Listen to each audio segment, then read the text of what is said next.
Hello, I'm Yee Li Lau from Hong Kong, and I work in educcare, as English speaker. I actually worked as an English school teacher in Hong Kong.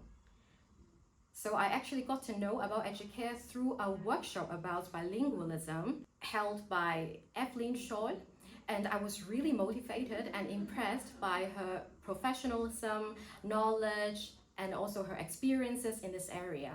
And so I thought of myself, this is something that I can do. And so here I am in educare. Now, having worked here for 2.5 years, I still love coming to work every day simply because how everyone, children, parents, grandparents, my colleagues, and the management, how they really support and value the use of English and also respect me and value me as an educator here. And so I feel like this is my second home here.